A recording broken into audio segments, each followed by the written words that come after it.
Hello, everyone, and welcome to The Balancing Act. We have a great interview for you today. This is Dr. Morgan Francis. Good to see you. So good to see you, Yes. A therapist here in Arizona. You also see a lot of patients virtually, online. Really interesting background.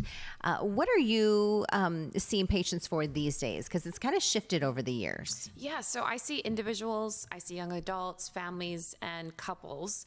And I specialize in the treatment of body image, eating disorders, and sexual health. Yeah. So within that, we'll see mood disorders like anxiety and depression, and also lots of trauma, unfortunately. How has your practice changed? What were you doing in the very beginning?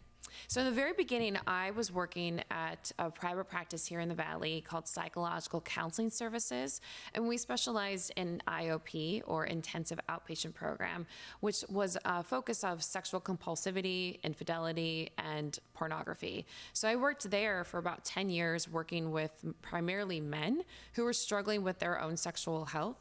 And after having 3 children in 3 years, I had to be able to move into my own practice to create my own hours. And that's when I opened up my practice called Scottsdale Premier Counseling. And I still see a lot of men, but I also work a lot with young adults and women as well. Yeah, you do so much to help so many different people. That's when actually I met you, was I guess 13 years ago or so. On her doorstep, I showed up to do an interview, and you're thinking, what is happening? And your practice has really evolved, and it's come full circle again. When you think about some of the areas where you feel like you've had the most success in helping people, what are some of those areas? I really feel one of the biggest areas of growth that I've tapped into is normalizing getting help for our mental health. I see a lot of high-profile people here in the Valley, and I'm really proud that they're willing to take a step to give back to their mental health because they've been through so much, and we don't have to feel ashamed for getting help. And I think that's one of the biggest areas of growth that I've seen in my practice, that I am able to reach so many different types of people. And I really enjoy that because everyone is going through something, and we never know what someone's going through. And so it's really important that we take care of our mental health just like we would our physical health. When you discuss mental health, is it with young people? Do you see that a lot with young people? I know you mentioned men, and we'll get to that in a brief moment, but I'm guessing that you treat young people differently than you would treat women, than you would treat men, obviously. Absolutely. They're coming in for many different, issues or stressors. So with the young adults, I primarily work with high school and then college age. I have previously worked at 2 college counseling centers, one of them being ASU.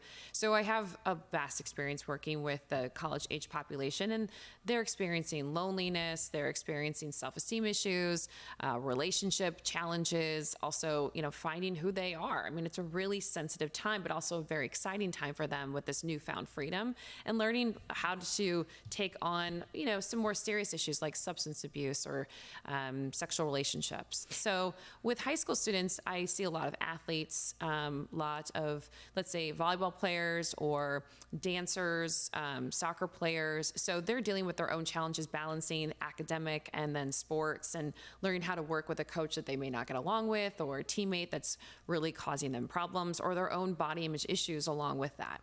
That sounds like a lot. It is a lot. It is a lot.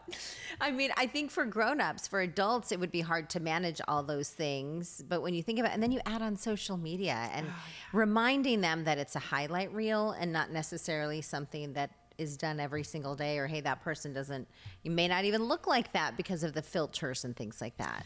Yeah, I mean, social media is so hard to navigate, and I really do try to help them diversify their account so they're not looking at, let's say for girls, certain things that are going to be very triggering to their body image and their self-esteem. And that's really hard because they feel like they don't look like that. Well, the reality is neither does that person because of the filters or the AI edits that now we have. So it's really overwhelming. So really trying to help them put some parameters and boundaries around how much time they spend on social media, what they're looking at on social media, because that affects the way that we think and feel about ourselves. It's interesting you mentioned athletes, because I have athletes at home. We were just talking about this, and there's unique unique dynamics too, like maybe you don't look strong enough, or you're too strong, or your body composition maybe doesn't look like an athlete, or it does too much, or you mentioned dancers, and you know, and I mean, dancers, you have to be strong, but are you lean? And so it's all these different things, I think, that we don't necessarily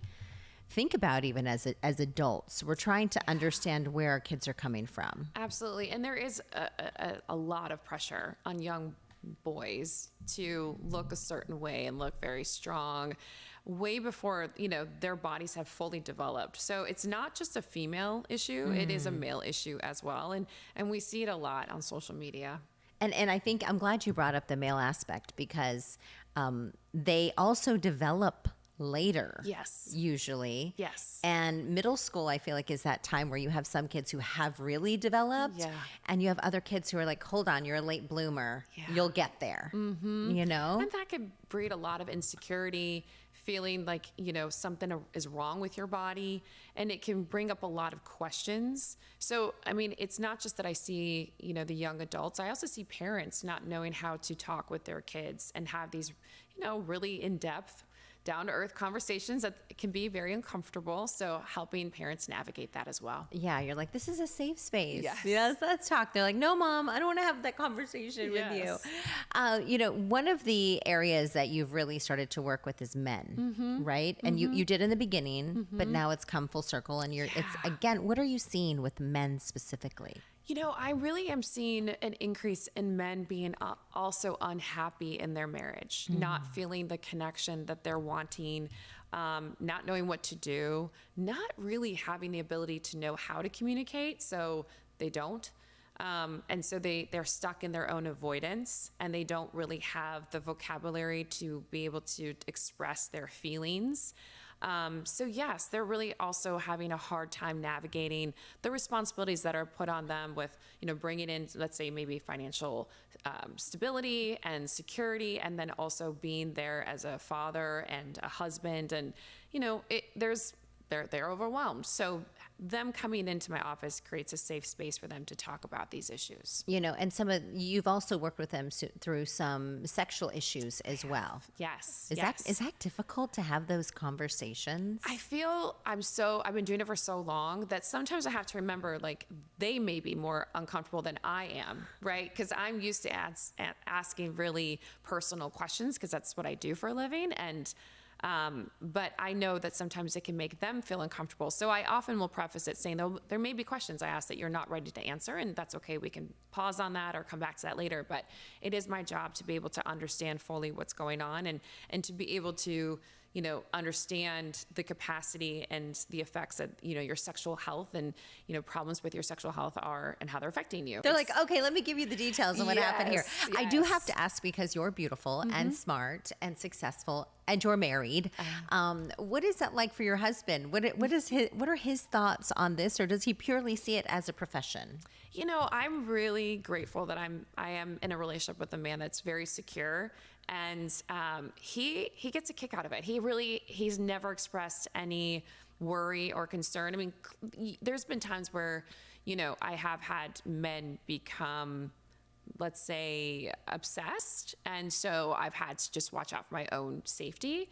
But that, it's very few and far between compared to what I see.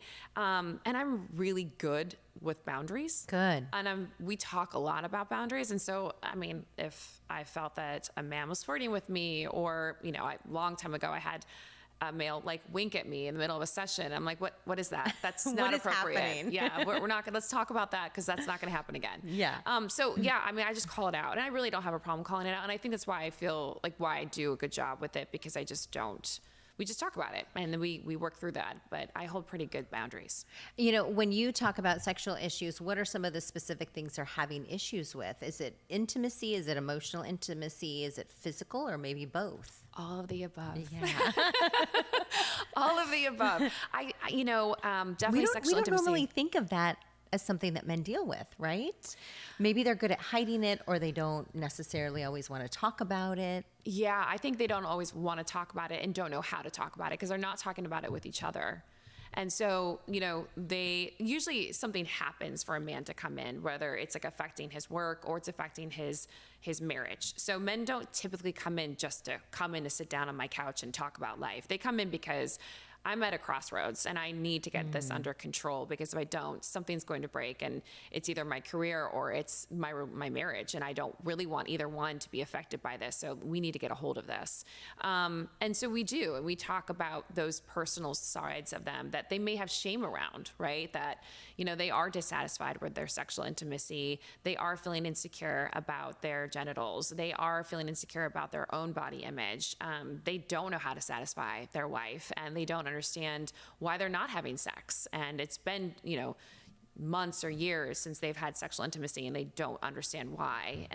Or there's pornography use and compulsive masturbation. So these are real things. Or there's infidelity. And so they know that if they don't get help, their wife is going to leave them, and that's very terrifying. And they don't want to have to break up the marriage. And so how do I get help for this issue? That's really deep stuff, because those are things that they, like you mentioned, years had been hiding for a long time. Yeah.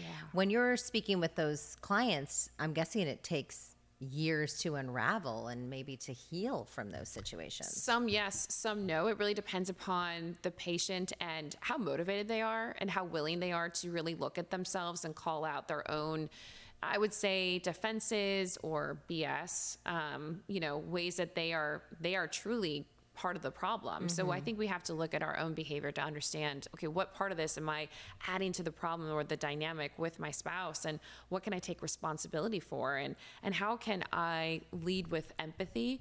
I have a lot of women will say, I just want him to get it.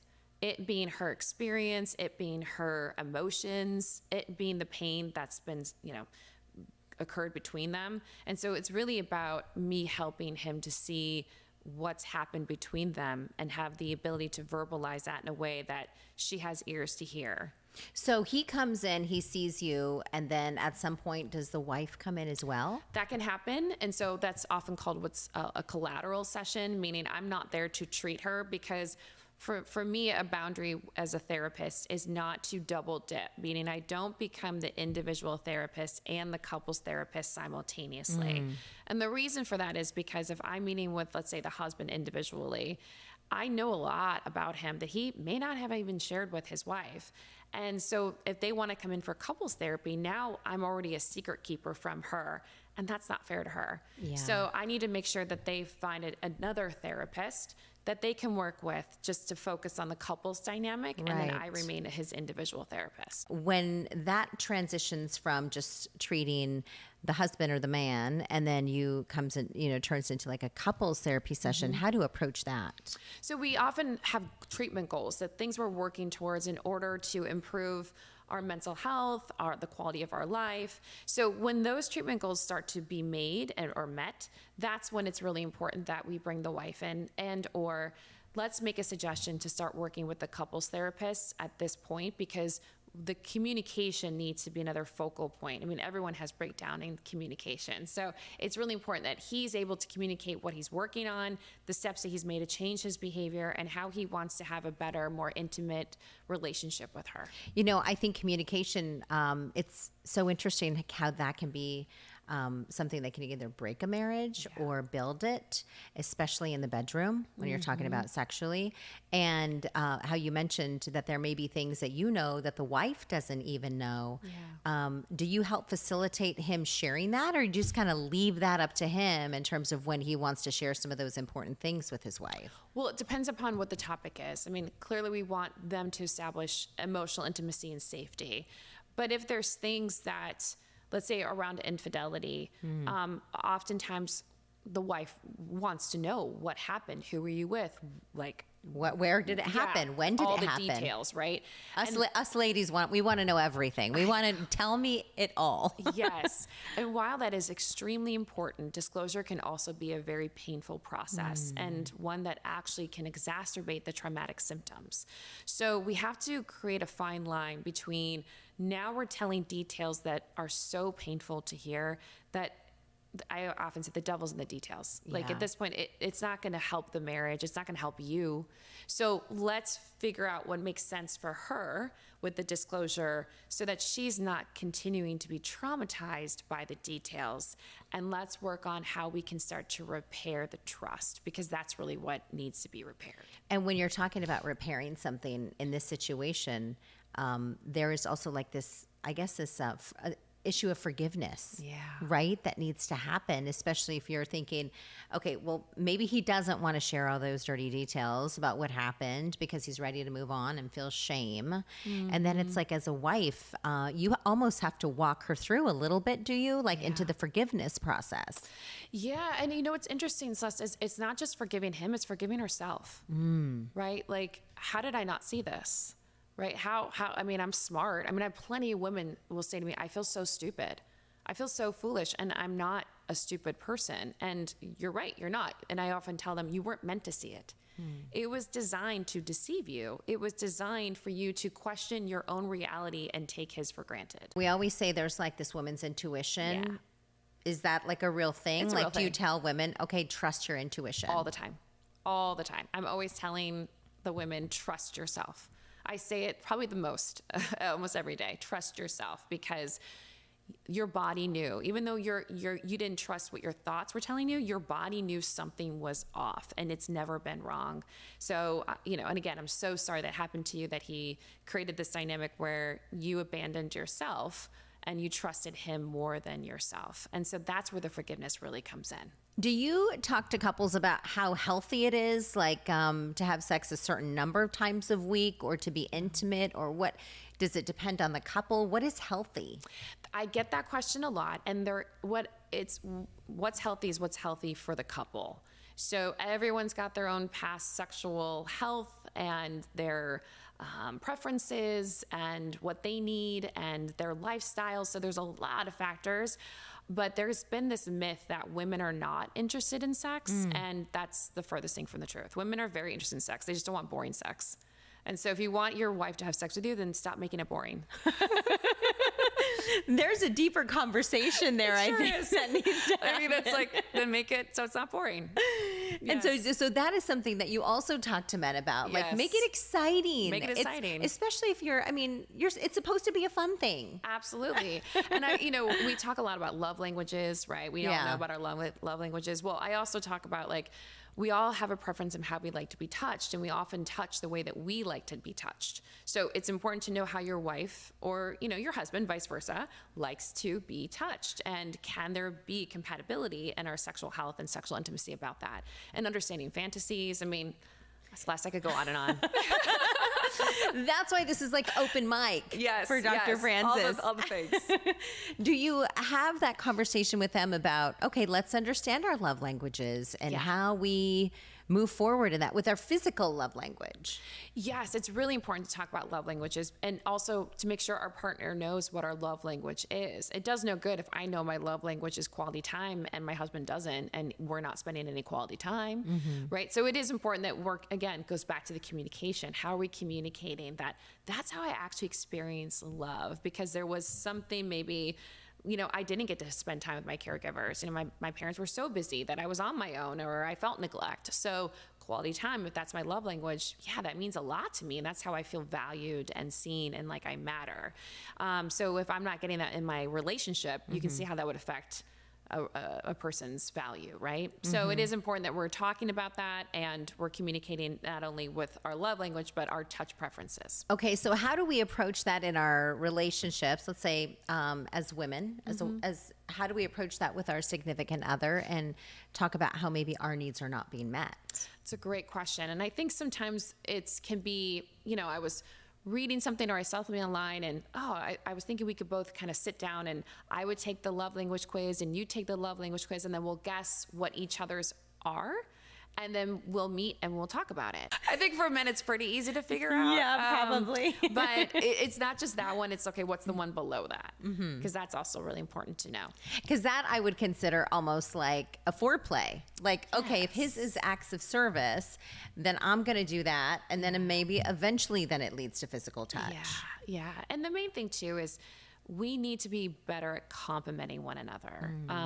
There's a formula for complimenting. It's let me verbalize what I see that the person did. And then the second part is, and how did that help me? Yeah. Right? How did that benefit our home, my time schedule? How was it beneficial for our family?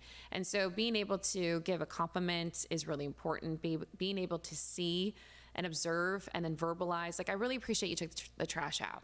Like, thank you so much for grabbing the dry clean on the way home because I really needed this for work tomorrow. Thank you for running that up to our son at school because I didn't have time today. Yeah. Right. So being able to give that a compliment of gratitude, appreciation, and it's very important for women to feel seen. And it's very important because men just want peace. They want to come home and they want peace.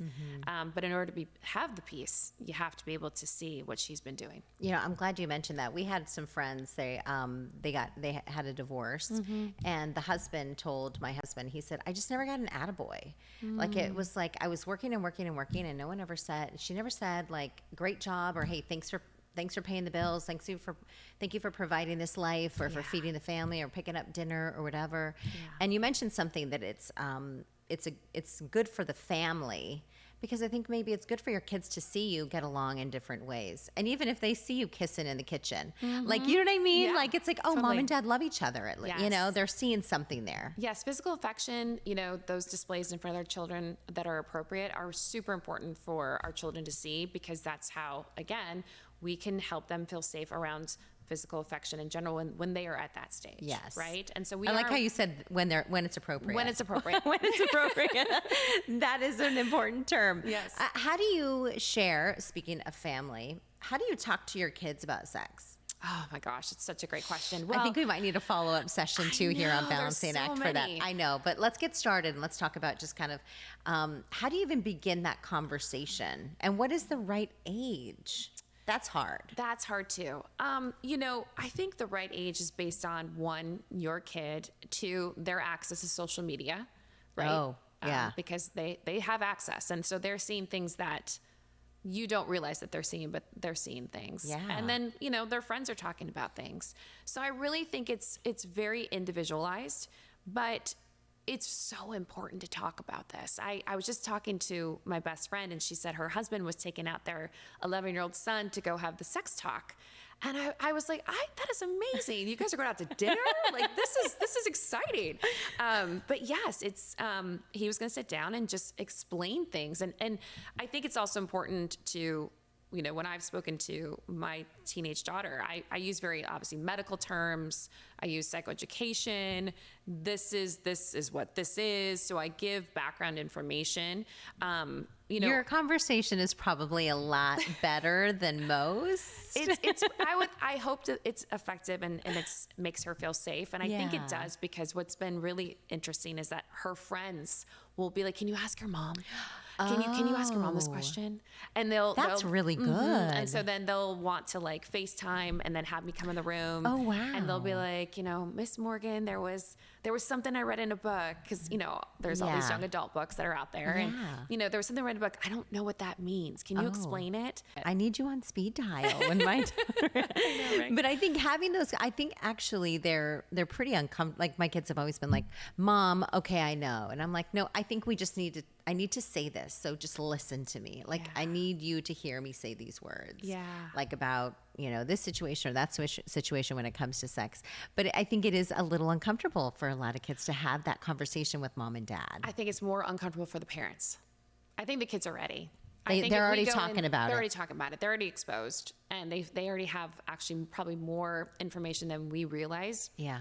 And so I think it's about the parents being willing to have those, and it's emotionally intimate, right? Yeah. And a lot of us are uncomfortable with that. So it's important, though. So maybe going to dinner and having a discussion, taking them to their favorite place, whatever it is, right? Making it comfortable, making it neutral. Yes, exactly. Oh my goodness. And then how do people find you, Morgan? The best way is my social media. So I am on Instagram, and I do post a lot about mental health and body image specifically. And it's been great because it's been growing exponentially, and I've had a lot of let's say, celebrities comment lately, and I have Pink follow me now, and Nice. Sarah Silverman. So it's been the Don Lemon Show. It's been fun. It's been great. So I'm really glad that I'm a trusted resource. Well, and I think it's because you're so real on social media.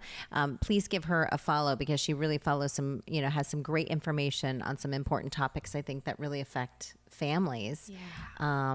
It must be very rewarding. It's rewarding. I really feel I don't sell online. I mean, I know a lot of people have online businesses, but I feel that I was so privileged to acquire higher education, and I feel it's my duty to be able to share, mental health tips and coping tools from the education that I was able to receive. So I think of it as giving back to the community. It's my philanthropy, and so I'm able to provide service.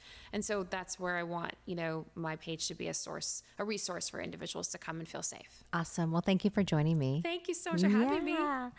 Thank you for watching.